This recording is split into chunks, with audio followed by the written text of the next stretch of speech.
Hello, everyone that's watching. How are you today? I hope we're meeting you at a great place. We're going to have an amazing conversation with Carne Ross and Kelsey Fry around participatory democracy and assemblies with a global political perspective. So I'll actually pass it on to our amazing panelists who are going to introduce themselves. So Carne, tell us about yourself. Thanks, Daze. Great to be here. Greetings to everybody. Looking forward to this discussion. I used to be a British diplomat. I resigned over the Iraq war. I'm now working in a climate think tank, but I like to think of myself as a writer and an anarchist. And I spend a lot of time thinking about self-government and institutions of self-government and I'm having the same problem. Participatory democracy. It's quite a tongue twister, isn't it? It is. So, Jamie, what's your introduction? Participatory democracy. There you go. Boom. The other movement that was happening that was a tongue twister was new municipalism, which we'll probably talk about sometime. So I can say them both. It's obviously early in the evening. I'm a contributing editor for New Internationalist magazine, so been doing that for over 10 years. And I was very moved by the Occupy movement. So I was at Occupy London for pretty much every day for 4.5 months. And I've been fascinatingly involved with the world's first global citizens assembly that we pulled off in 2021. And it's very nice to be here. Oh, thank you for such great introductions. And I feel like moving on to this kind of conversation around new governance structures, what they can look like. Jamie, what is a citizens assembly and what should we know about them? In short, what we're looking at is multiple crises happening around the world, and there's a very strong argument to say you will not deal with these crises, be it pandemic, cost of living crisis, climate change, until you deal with the crisis in governance itself. So that's what we're really talking about today. And citizens assemblies are new infrastructure for collective decision making. So it's new ways by which people come together to make decisions, bypassing the playing fields of Eton, bypassing the current ways that we understand democracy to be. So it's simply that. A good way of putting it, and we desperately need it, a really easy way to put it is there is nothing more natural than updating an operating system when it's out of date. And it's simply that. It's nothing complicated. It's just a new way that humanity makes decisions together. Oh, that's a lovely way of putting it. And Carne, I know that you know a lot about citizen assemblies as well. Where else have this method of governance been used and how successful has it been so far? Oh, it's been used in lots and lots of different places to a greater or lesser degree through history as well. I can't give a history lesson now, but perhaps a couple of examples. It was used in a city called Porto Alegre in Brazil a few years ago, where citizens of the city, which was numbered several million people, took part in debates about how to govern the city. And the outcome was really extraordinary in terms of more equality, better services, and the end of party politics in Porto Alegre. It was a new transformative kind of politics where people were actually allowed themselves to decide the priorities for the city's budget. It was called participatory. Some people call this participatory budgeting, PB for short, which is one of the ways it's talked about in the US, for instance. But another place where it's happening now is a corner of northeast Syria called Rojava, which is a largely Kurdish area where they have instituted bottom-up self-government with the communal level, the commune, which is like a village, if you like, being the primary unit of decision making, where people meet in their local commune and make decisions about their own affairs. And this is the essence of citizens assemblies and citizen self-government, is nothing about me without me. Basically, that people take decisions over their own affairs because they know them best. And in Rojava, we actually have an extraordinary example of watching this democracy in practice. It isn't in practice anywhere else in the world to the extent it is in Rojava. Rather extraordinary that's in a war-torn country. But there they are practicing autonomous self-government for real, It's not going perfectly, and no human project is ever perfect, but is an extraordinary example of inclusive government where all ethnicities, religions are included on an equal basis. And women, above all, are given an equal footing. They co-chair every assembly and every administrative meeting. And if you like, it's an absolute inversion of the way we see government in Britain or the US, where all the decisions are taken at the centre and implemented at the local level. It's the other way around in self-government, in citizens' assemblies, where all the decisions are taken at the local level and, if necessary, implemented at the, I won't say higher level, but the bigger scale. And we can talk about how you scale up these models of local self-government into a confederal system, because that's often one of the concerns that's raised about localism of this kind. Yeah, that's amazing. And that's kind of what I was coming up to, because I'm like, it sounds amazing. It sounds like almost like a vision of utopianism. But then also it's like, how do we practically get people to imagine what that can look like within their, you know, within somewhere like rural England or Sheffield, or, you know, what is its tangibility? How do we bring that into practice here? Funny you should say that, actually. There's been 40 citizens' assemblies in the UK since XR started. And all of them have been around, I'm sure quite a lot of the viewers know this, but lots of local councils declared a climate emergency, and many of them, it was followed up by a local citizens' assembly. So what you've got is ordinary people. So what you usually use is sortition, right? So sortition is another really unsexy, completely revolutionary word, basically. But it's very old. It goes back to the original ideas of democracy in Greece. But sortition is where you use a sort of sophisticated lottery style system, I guess, where you invite people at random. So loads of people will accept that invitation. Then you sort of boil it down.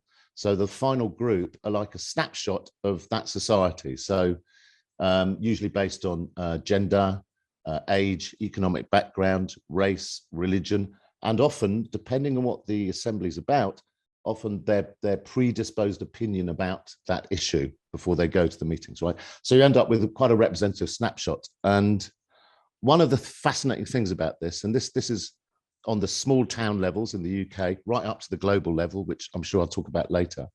What's amazing is when you have people with very differing opinions, that's what the problem is. For example, with social media, is everybody's completely polarized and hates anyone who's got a different opinion.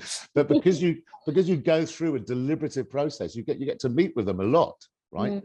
One of the many fascinating outcomes of this is people with very differing opinions very quickly recognize each other's differing opinion, accept it, don't argue against it, and very often learn to actually cross the table and join one or the other, or at least remain more informed by the opposing view, but much more respectful. You know, for the viewers, the most famous one that I know of, right, and there's loads and loads of examples, but the most striking one is the Citizens' Assembly in Dublin, where it was about same-sex marriage, and famously there was a very homophobic elderly postman from Cork who came up, and he kept sitting at the same table, because usually, well, very often it's 12 weekends and you're at breakout groups around different tables. He kept being on the same table with this young guy who was gay and very camp, and he's about 22, I think, if I remember rightly. And they were at loggerheads, and then fast forward 12 weekends, and the old fella's got his arm around the young fella. I would die for this kid. He's changed my life. And I won't go into the details why, because it can be quite triggering for people. But the old man had an awful experience when he was a kid. And while getting to know this young man, he finally opened his heart out to the young man, and the young man really held him through it. And this is just a little snapshot of what happens, right? And that's invariably happens right across the board whenever you operate like this. When you get different people with different opinions, it's the power of listening. And that's really what's great in participatory democracy.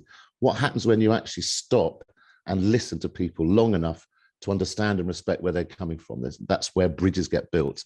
We really need this right now. Yeah, that sounds like apps. Sorry, Daze. Well, I was just going to add that what the point Jamie makes is really important, because we would tend to think that local meetings about political issues will be just arguments, that we all argue all the time about politics and will be divisive and polarizing and alienating. And in fact, the social science about this shows completely the opposite happens.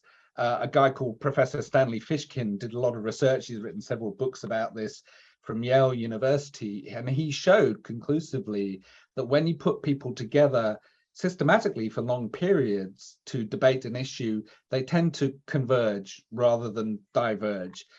But there is also one really important factor. Something important has to be at stake. Normally, when we have our political arguments, when nothing is really at stake, because our opinions don't matter, our views don't matter, that, you know, what the hell does it matter what I think about energy prices or the cost of living? But if there's something on the table that matters, like the future of your local hospital or what your town should do about the climate crisis, then people tend to listen. They tend to take each other seriously. They see each other as stakeholders. You know, he's got kids in my local school too. She's also been in the local hospital. You realize that you have these common experiences, and you begin to respect them as real people. You see them as real people. And the other thing that happens is these assemblies work best when they're a process. They're not just one-off occasions. They're a process of democracy that people meet regularly. And what happens is people realize that if you slag off somebody this week and deny them and veto what they want this week, you're going to have to go and confront them next week when perhaps you want something from them.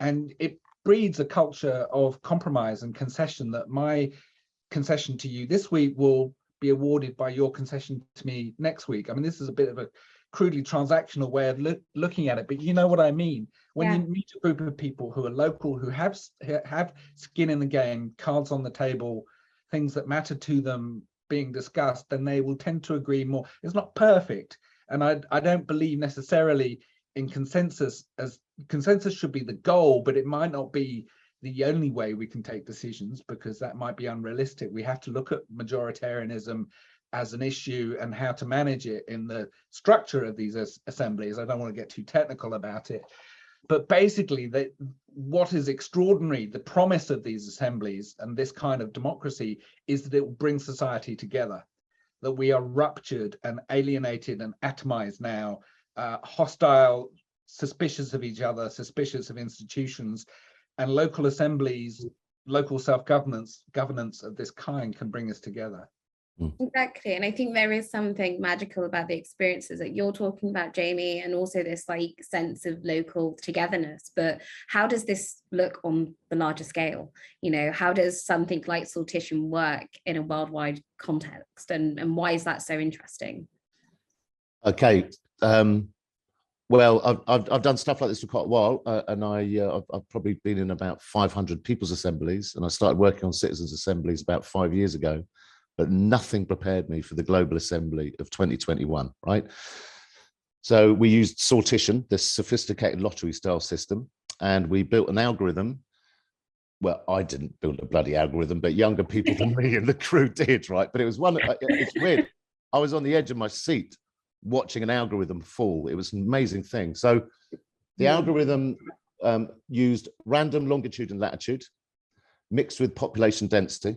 So we had this sortition moment where we brought in some journalists as well, and we did it online, and we pressed go, and you watch 100 pins land on the world map.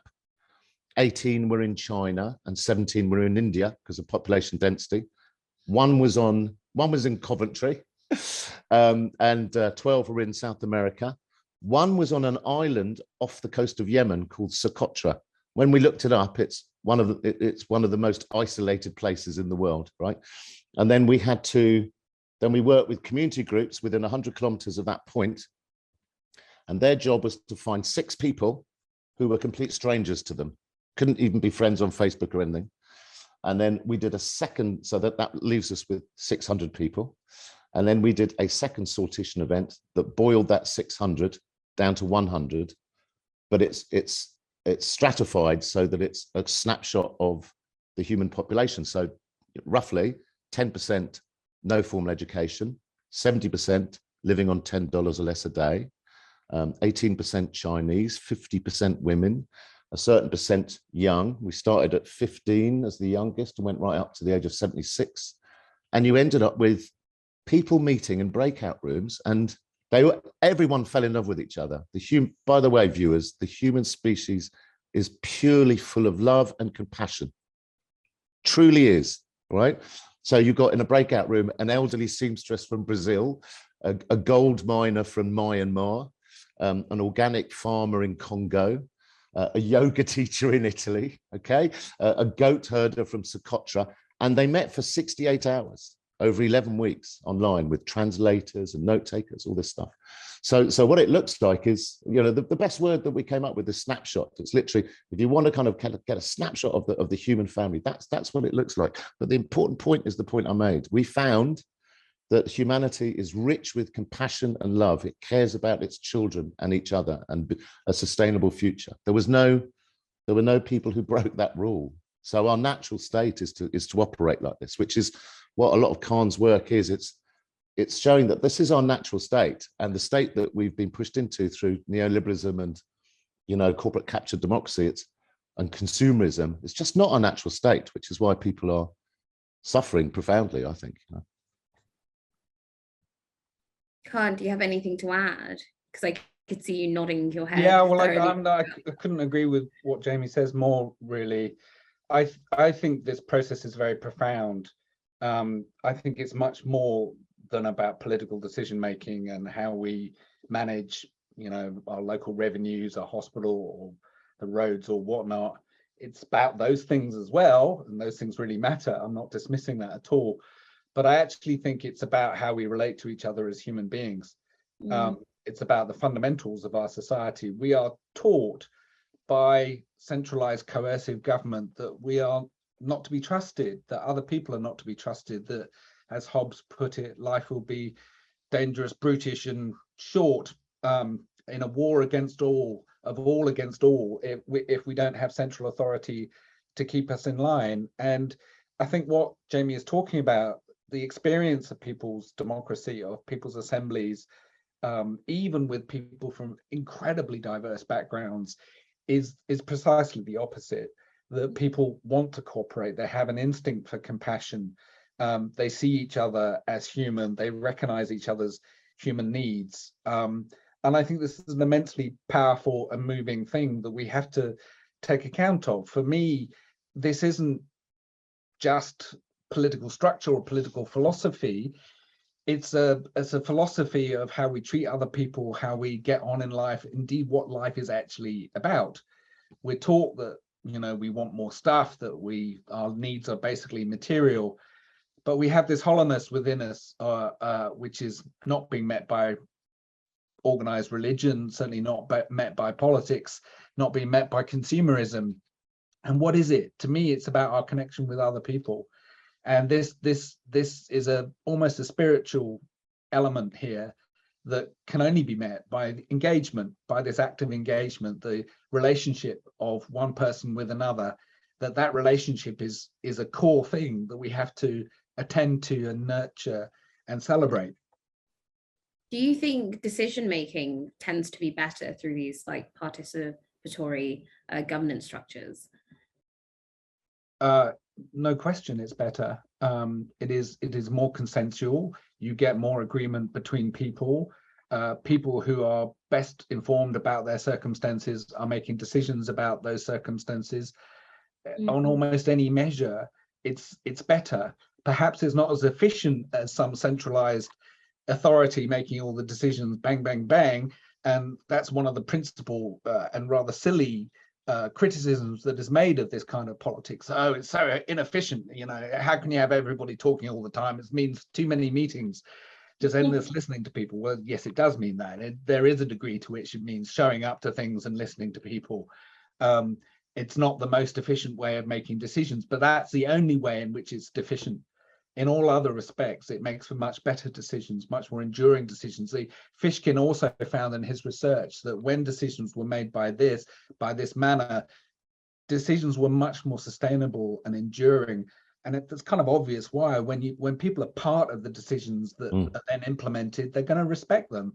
If they respect the process and feel that their voices were actually heard, then they're going to accept that decision for a much longer period than if that decision is made by somebody else. I mean, all of this seems to me absolutely self-evident, you know, just common sense logic about what democracy really should be like. I'm going to add to that, Daze, actually, because this is really interesting, by the way. So what Carne is saying about the fact that you own the decision because you're involved in the conversation is absolutely fundamental. So with Occupy London, we had some assemblies of 1,000 people, 1,500 people, you know. Shall we go and support the electricians' strike down the road tomorrow, right? Went on for ages, and we're sitting in the winter, we're sitting on the steps of St. Paul's, so it's really uncomfortable. But everyone was involved in that conversation, right? And even the people who didn't agree, they were heard. So even they were behind it, all right? So it's down to a matter of people coming away going, I was listened to and respected, and I listened to everyone else. So you sort of own the process and you own the outcomes, okay? And then you boil it down to a snapshot. So I've gone mad for this, right, for years now. And I live in an estate in East London, and I set up a kids gardening club, and it's like 78% of the people on the block are unemployed. So it's a high level of unemployment and poverty in the block. And we set up the kids gardening club, and we decided, right, let's just regrow all these beds. You know, there was just like a few mud pats with a couple of thorn bushes, right? Everyone really got into it, right? And we raised the money from the local council to kind of buy plants and all this stuff. Now, everybody else in the estates were going, it'll just get nicked, nothing, you know, it'll just get wrecked. But everybody was involved in the process of deciding about it, how we do it, as well as actually implementing it, right? And to this day, no one's touched any of that stuff. Nothing's been vandalized at all. And it's because we all were involved in this process. And I worked with another block, and same plan was laid out, but it was basically some guy was highly educated bloke, was like sort of parachuted in. Turned out he got paid 2K for one day having a meeting with that community, right? And he said, right, okay, I'm listening to you. Fine, okay, so we'll do this, this, and this, right? And it just got wrecked straight away because they weren't involved in the process at all. It was, you know, the language that Carne was using earlier is really important. This idea of top down or bottom up, right? So if you look at democracy at the moment, it's an adult to child relationship. And we are about to have the necessary evolution in what we understand democracy to be. And that's adult to adult. So you're fully involved. It's this kind of radical form of inclusivity that makes all the difference, okay? The other point that's I've found through the experience, right, is agency. So when you do this process correctly, and XR are about to do a whole load of people's assemblies and stuff, and if you do them right, if they're facilitated right, you see something really beautiful happen, which is this. If everyone feels they can speak and be heard equally, everyone can be vulnerable. They know that the voice, it won't be dominated by a few cocky male voices usually, but everyone's heard equally. Once people who feel no sense of agency at all, when they get agency, they are the most powerful change makers you can work with every time, okay? So usually we're used to, you know, usually educated middle-class white men being confident and saying, well, I think we should do this, you know, and you'll have some hands up in the air going, yeah, sounds good. And then in Occupy, we'd have this woman who had left school at 14. She had 5 children, spent half her life in hostels. And she'd take the mic and she'd have Lambert and butter in one hand and the mic in the other. And she'd go, what I think is, and she just shared her vulnerability. And every time she spoke, there was just this forest of hands. Everyone was behind her. And it's because she was someone who had never been listened to before. She never had any sense of agency before. And she went for it. When she found agency, she went for it. And that's one of the remarkable things that you find with this, okay? That's really beautiful. And I think we've talked so much about the positives of citizens' assemblies, but also there is that kind of nagging feeling in my head of, you know, Jamie's, you've already talked about how many there have been in the UK, even via, I know that there was one that happened, a UK-wide one that was decided through select committees, but we haven't seen change being created from this just yet. So why do you think that's the case? And how do we amend what has already happened in order for citizen assemblies to work in the UK? I'll start and then lead on to you, Carne, but this is the critical part of the conversation that we're having. So it's no use for the viewers to go, well, this all sounds great, without realizing the crux. The crux is, they mean at the moment, most citizens' assemblies are window dressings for governments. They are fancy focus groups. That's all. Theresa May, when she was going out, and she was the Prime Minister when Occupy was happening, one of the last things she did was, oh yeah, and I'll have a citizens' assembly on climate change. It's the French government have done the same thing. It's only going to work when you have a critical mass of people who understand this process and choose this process over the existing one. It's that Buckminster Fuller moment, to depose a system, create an alternative system that makes that first system obsolete.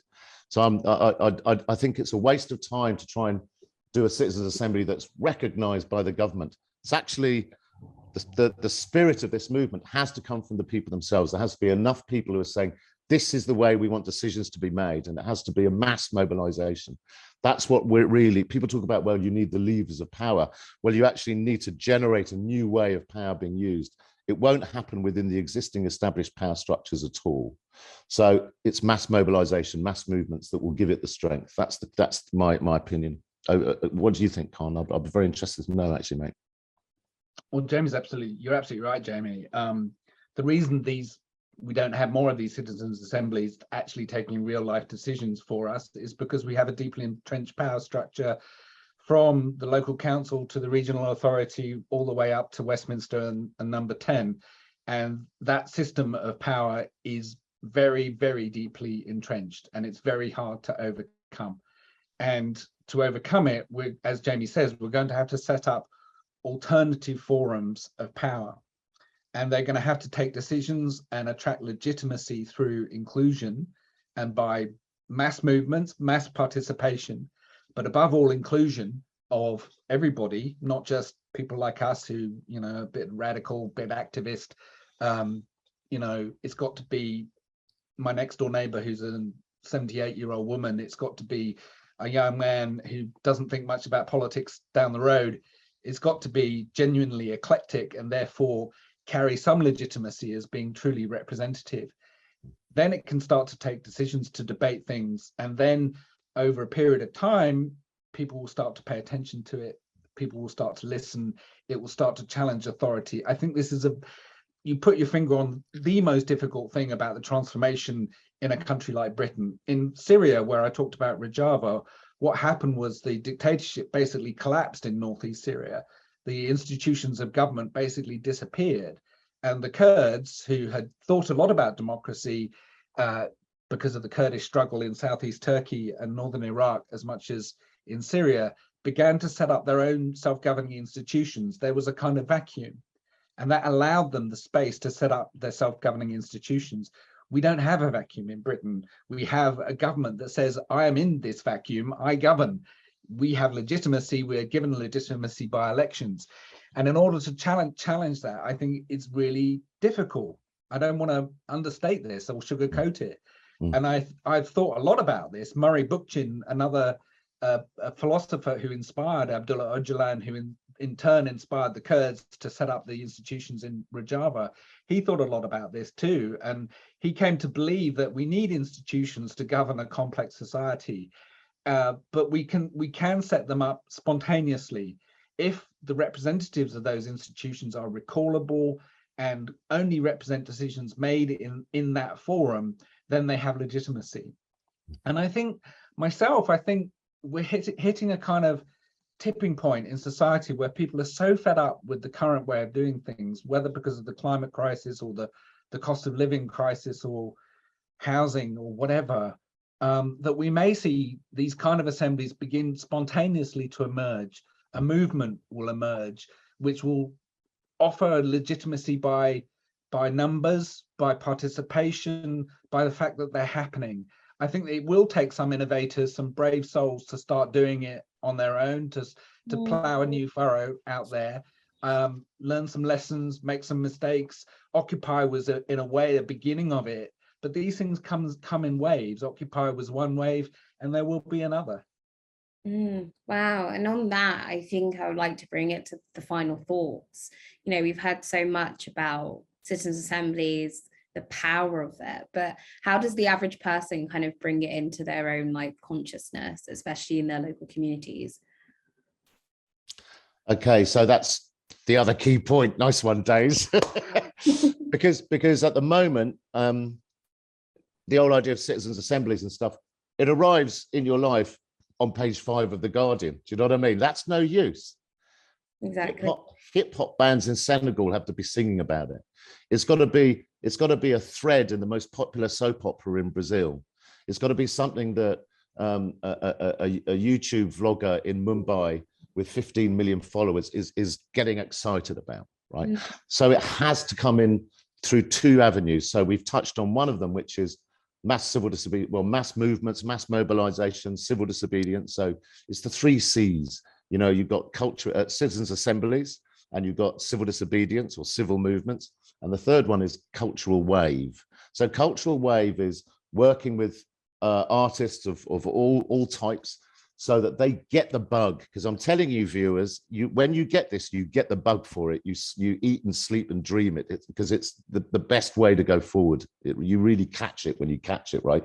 But it's for creatives to get it and be able to kind of have a creative response to it that brings it into popular culture. This is what's going to be really important. You know, and one of the things that we both touched on really is it's got to appeal to everybody, right? I mean, this is no use if it's just, I'll give you an example actually. So the famous French Assembly on climate, it was criticized because when you pull the curtain back, who was organizing it? And you pull the curtain back and they were called the Khmer Vert. So instead of the Khmer Rouge, the Khmer Vert. So in other words, it was a load of greenies and lefties running it. So you have to have this level of independence at how the process is put together, so that deeply exasperated right-wingers and deeply exasperated left-wingers and deeply exasperated no-wingers and young and old, the penny's got to drop in a way so that everybody gets this, okay? And that's important, because it shouldn't mean anything if it's run by a bunch of lefties, people with a particular ideology. Excuse me, viewers. If it's run by people who've got a particular target, it's dead. But luckily, what's happening is the people who are the sort of pioneers and world experts in it, they are the most revolutionary people I've spent time with in my life, and they're nerds. They are absolute nerds, which is beautiful, because they're holding in their hands this incredible wealth of experience and knowledge about how to run this, but they're not quoting Karl Marx or going on about, you know, free markets. They don't know about all that stuff. They're really square, and yet the coolest people I've ever hung out with, because they're holding in their hands the keys to something beautiful, you know. I think one place possibly to start this is in the workplace. You know, where do we congregate? Where does stuff go on that really matters to us?